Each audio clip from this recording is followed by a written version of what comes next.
Thank you for listening to the Matt's Movie Reviews podcast, available on Podbean, Apple Podcasts, Spotify, Google Podcasts, Amazon Music, and Stitcher. Also, please follow Matt's Movie Reviews on Facebook, YouTube, LinkedIn, Reddit, Instagram, and MeWe.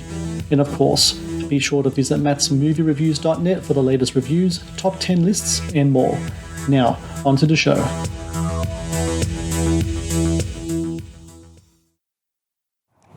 Well, let me see if we can do this first, because I'm in Texas and I've got 2 events and they're selling a lot more quickly than we thought. The bookseller who was here sold out. Do you think you can get a box to Texas by Tuesday? Yeah, Richard Wall. Well, I'm her husband. She died. Unfortunately, Carol Wall is unable to join us today, but we are delighted to introduce Dick Wall, her husband, who will be speaking on her behalf. Your family and friends will never die. Everybody's gonna be all right tonight. She was a great wife, mother, teacher, and she was a great writer, always. And she always wanted to do something just like this. I'm on kind of a mini book tour. They sent me on like a mini book tour. They're looking at the book and they're looking at me, and I've got to tell them I'm here because she died. Well, hell, that's sort of a downer. Your family and friends will never die. You don't get over losing a spouse. You cannot be cured from lots of things, but you can heal. It is the insidious palace lie that we get over the most serious losses in our lives. Is that good news, bad news, or both? I think it's both.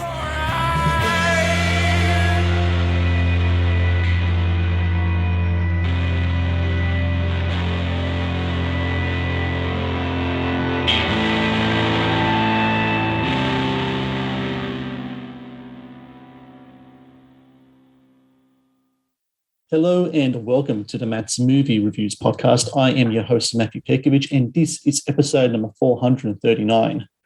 Releasing in live and virtual cinemas across the US is The Bookkeepers, a documentary that follows Dick Wall, a widower who keeps his late wife Carol's dream alive by becoming the spokesperson for her then recently released book after her death, resulting in a nationwide book tour. A tender and charming exploration into grief that reveals a love story at its core. The Bookkeepers is directed by Phil Wall, the son of Dick and Carol, who I'm glad to say joins me now on podcast. Phil, thank you so very much for your time today. Matt, thank you very much. It's really interesting just reading up about The Bookkeepers. So initially, from what I understand, you were on the road with your dad, not as a documentarian as such, but you were there to kind of like just shoot some content for the book tour. You've already did that before when your mother Carol was still alive, and condolences, by the way, in regards to her loss.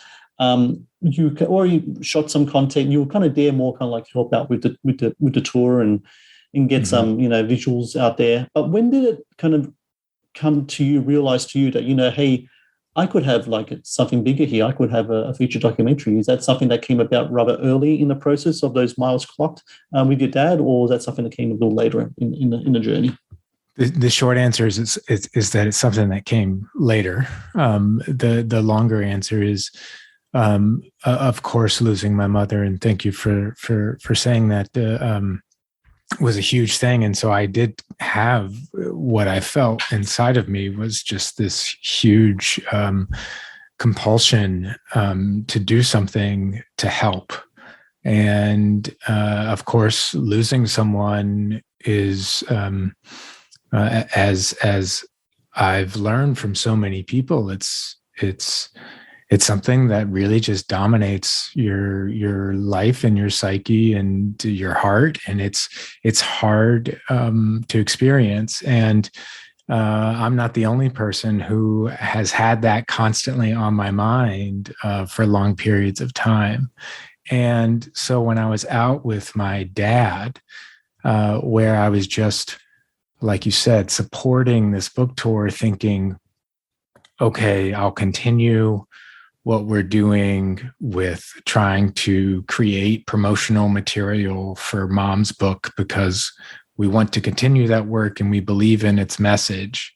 What happened to me was people would come up to me after these events where my dad would speak, and we would have these intimate conversations where they would share with me, even briefly, the story of someone they loved who they had lost. And it totally floored me how that impacted me and how much that helped me and how I needed that. And it's something I can't explain. It's just what happened to me. And so then that's when these two sort of worlds collided, which was this interior world of me thinking, this is the most significant moment in my life, losing my mother. And that sort of collided with this external connection I was having with these strangers who were opening up something inside of me that was sparking kind of a healing process. And so I thought, like, wow, all they did was just tell me their story, and it helped me. And here I am with people asking me and giving me the opportunity to tell a story, because we have sort of this entree of this book that my mom wrote, and people are sort of interested in hearing about, well, wow, that's incredible that your mom wrote this, and whoa, that's so sad that she died right after it was published, and they would want to hear us talk about it. And we're not the only people who are thinking about the person that we lost. And so the longer answer that I just gave you is that it's those people who sort of brought that out in me and made me feel like, one, I'm so blessed that when I was in that time where my mind was spinning on this one idea of losing my mother, that people were constantly asking me to speak about it. Yeah. And in some way, that was such a blessing to have. Not everybody gets that. And I know everybody's thinking about the person they lost. So part of making the film came out of this regard that I have for all of those people who shared with me. And it's out of a respect for that exchange. And so it is in some ways honoring, it certainly honors my mom and the themes of her book and my dad and what I learned from him. But it's also about just sort of the community that we live in, where we all have this loss and need to be able to support each other, and what storytelling can do for the healing process. And so I felt a compulsion because of losing my mother, but then I started to feel this responsibility of having this opportunity to tell a story, and wanting to capture that exchange somehow, and hope that it would spark those stories and that type of sharing in other people who saw the film. Something I really loved about the film was the aspect of your father as a storyteller. He tells these stories about how he met your mum and how he was a long-hair radicalized Catholic in the South, which at this time he said, like, the attitudes towards Catholics in the Catholic Church was no like one step away from witchcraft, with the Latter Mass still prominent at that time, etc. Yeah. I always find it fascinating when I talk to my own father about his background. He's an immigrant from Croatia, came here in 1969, and he tells me stories about his time in what was the former Yugoslavia. And it's a kind of stories that I don't know what it is. Maybe it's just the movie film fan in me that I always give it a cinematic approach in my head. I can imagine it as a film, and my mother's stories are the same. when it comes to your dad's stories, like the ones that he shares in this documentary, prior to the experience of what happened with your mum and in the book tour and the developing of this documentary, have you heard those stories before? Was this kind of the first time you were hearing these stories about his earlier life with your mum and the whole thing with the game-winning shot as him as a basketball player, which pretty much sealed the deal of him getting getting your mum to kind of take him seriously as a man in a very kind of football heavy Southern culture, which he was kind of like just a little out of step of at the time. Yeah, no, it's not I knew those stories. And for example, my dad making a game-winning shot to win the high school's first ever district championship. That's, lore in my house. That's why, when I was 8 years old, that's my understanding of why I existed, was because that shot went in. And so I knew these stories, but the process of going through the book tour and honestly, really editing the film became more about actually observing the stories and seeing them from a different light, as if I were someone else, and wanting to bring the audience into what it was like for me to grow up and hear the repetition of those stories and eventually see them in a different way. And so in the film, there is that repetition where you hear a little bit of the story, and then 20 minutes later, you hear it again, but a little bit more of the story, and you've also built a little bit more context. And so I thought that was interesting, especially because when you think of grief and nostalgia, it's sometimes we find ourselves repeating the same things, repeating the same thoughts, repeating the same stories. And some days that's good, and some days it's really frustrating. And so the editing process really made me look at those family stories in a different way. I shouldn't say made me, it allowed me the chance to look at those stories in a different way and appreciate them and accept them, and accept that I'm going to continue to hear them over and over. And my dad's going to deliver that line. And you know what? It's fun. And, I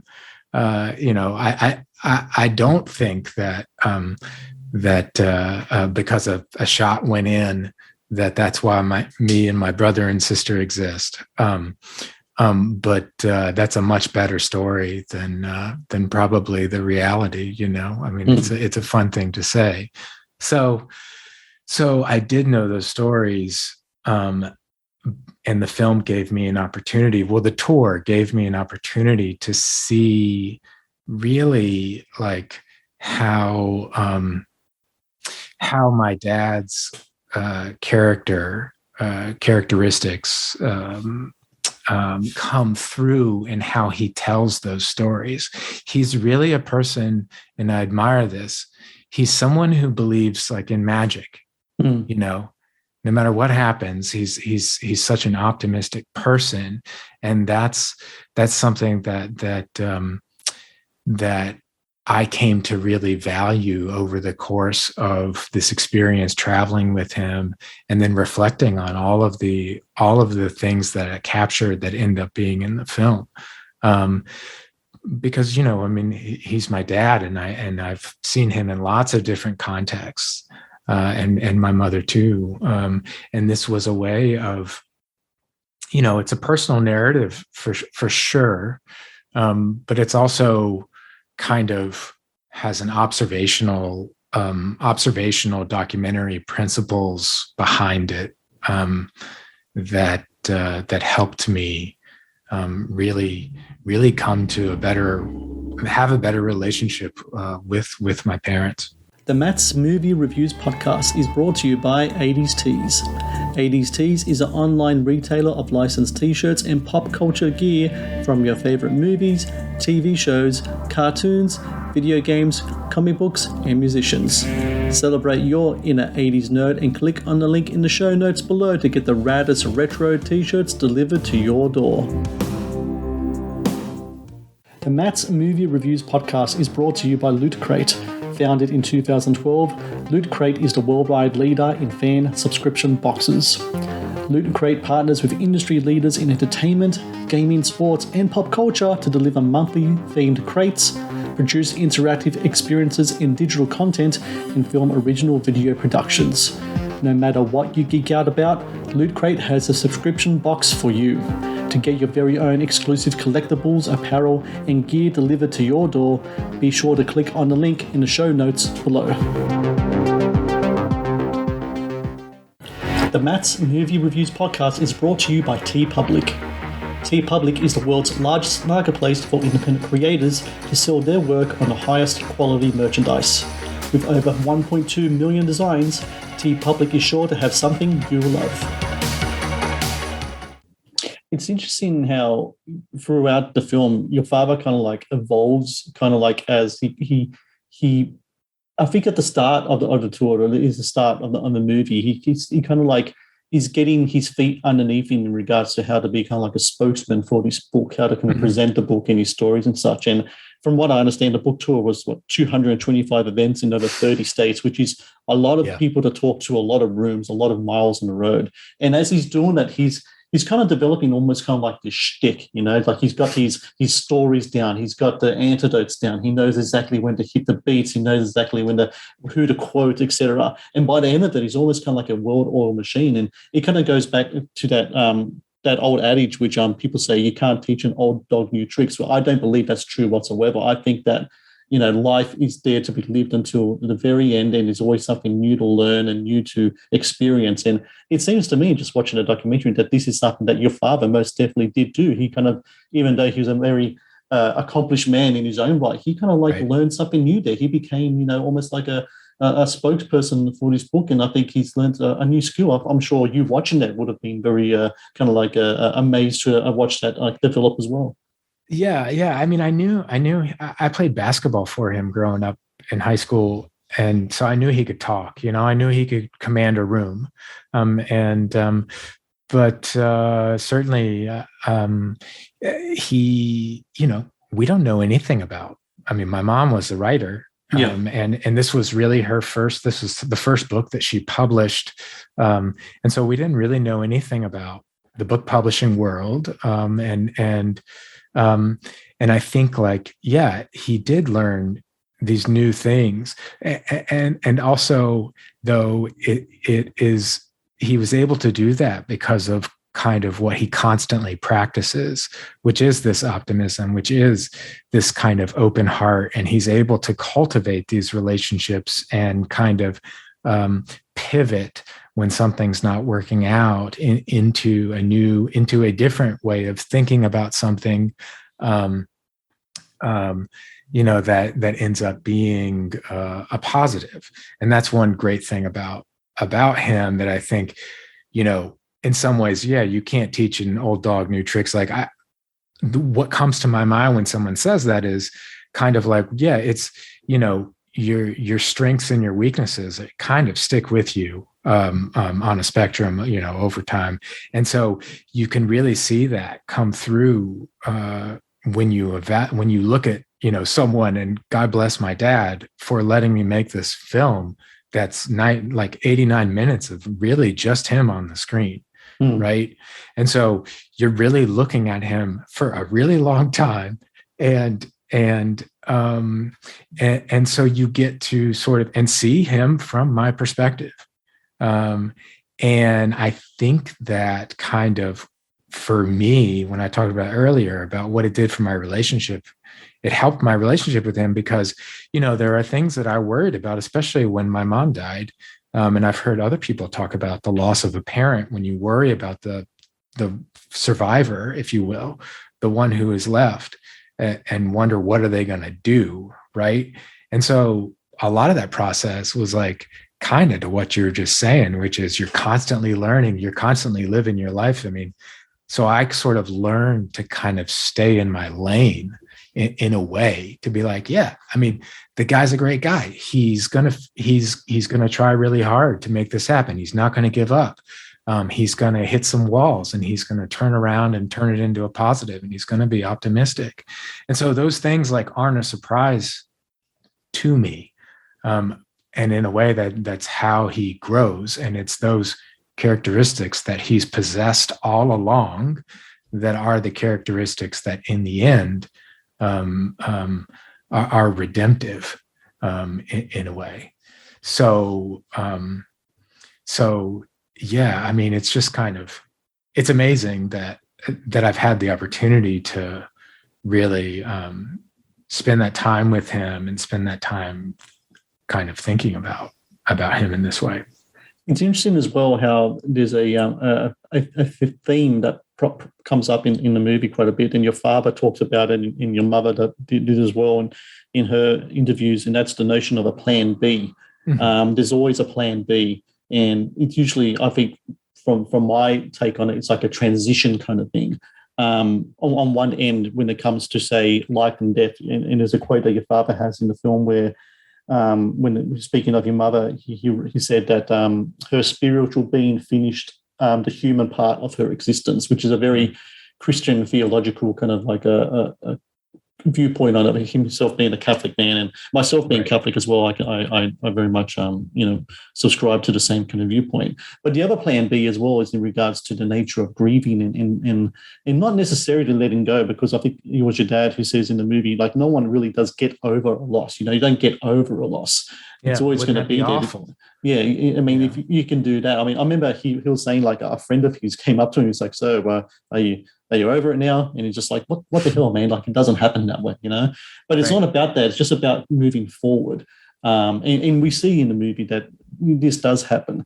That whole nature of it, kind of like a plan B. How does that kind of, for yourself, Bill? How does that kind of lie with you as a person, but also as a filmmaker? Because I imagine that being a filmmaker, especially a documentarian, having a plan B, a plan C, a plan D, is such a vital way to move forward with your projects and with your life. And I think it's a really good way to kind of like look at things. You can't be content in staying in one place, and you can't be content in giving up. You need to move forward, and you have to evolve as a person and as I guess in the context your father was saying before, as a spiritual being as well.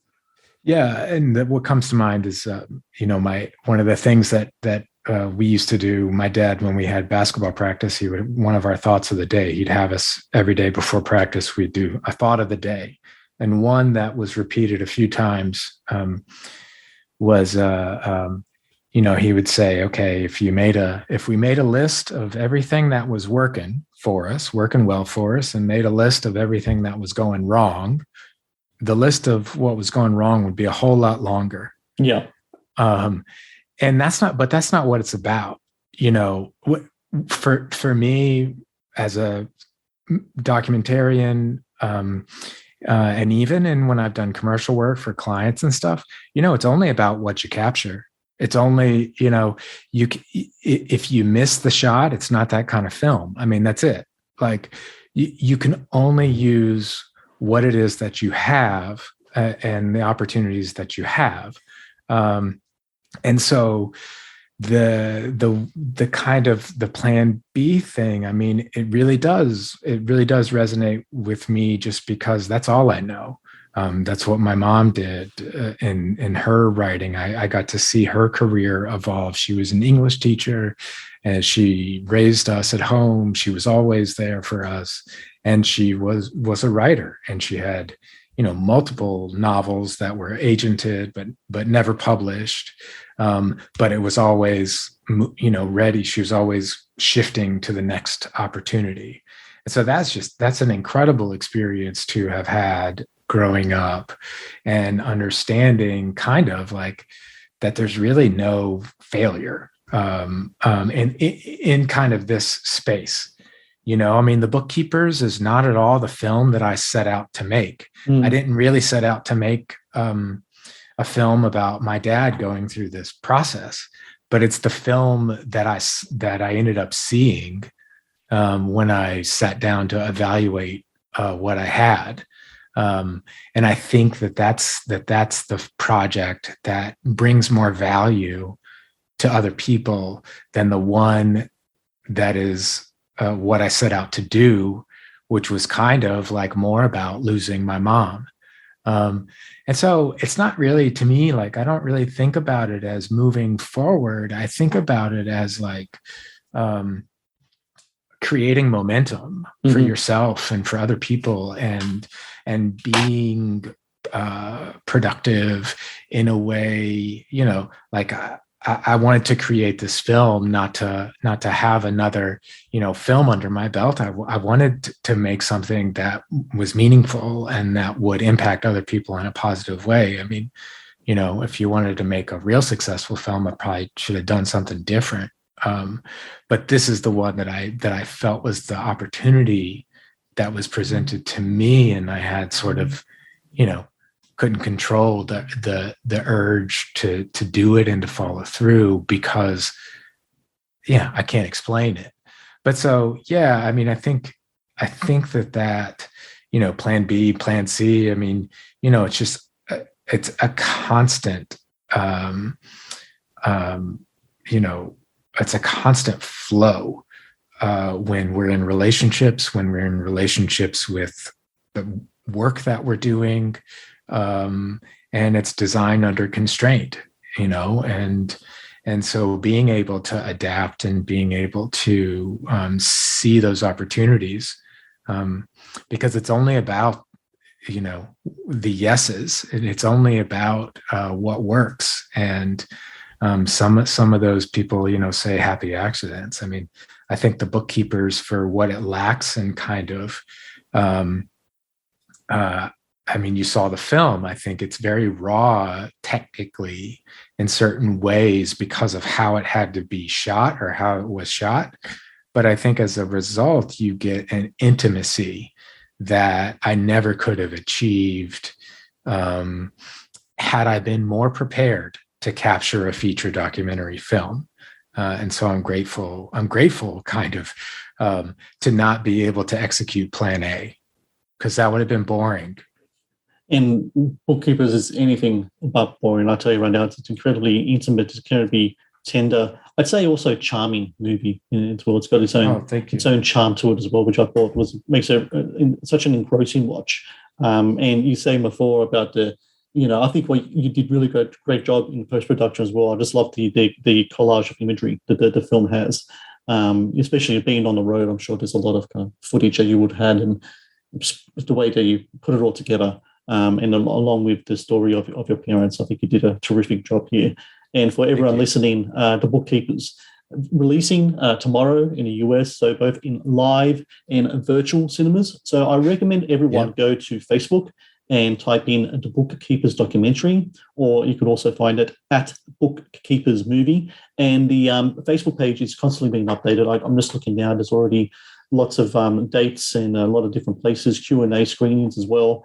You can also go to bookkeepers.movie and find that's the website. So those are the two main places I think to go to check out where The Bookkeepers is going to come near you. And I do recommend that people do check out The Bookkeepers. Make this your plan A and your plan B, and check out the film. And Phil Wall, I thank you so very much for your time today. Congratulations with the movie. I think you and your father really took something that could have been very hard for yourselves and your family and made something incredibly beautiful and timeless from that. And I congratulate you on that in the movie. And hopefully we talk again soon. It's been a pleasure talking to you today. Matt, thank you so much. The pleasure's mine, and I'm so happy that we got to connect, and truly appreciate you telling folks about the movie. Thank you. Thank you for watching the Matt's Movie Reviews channel. Please subscribe for more reviews, podcast interviews, and exclusive content. Also, if you would like to request a review and support my work, please join my Patreon via the link in the description below.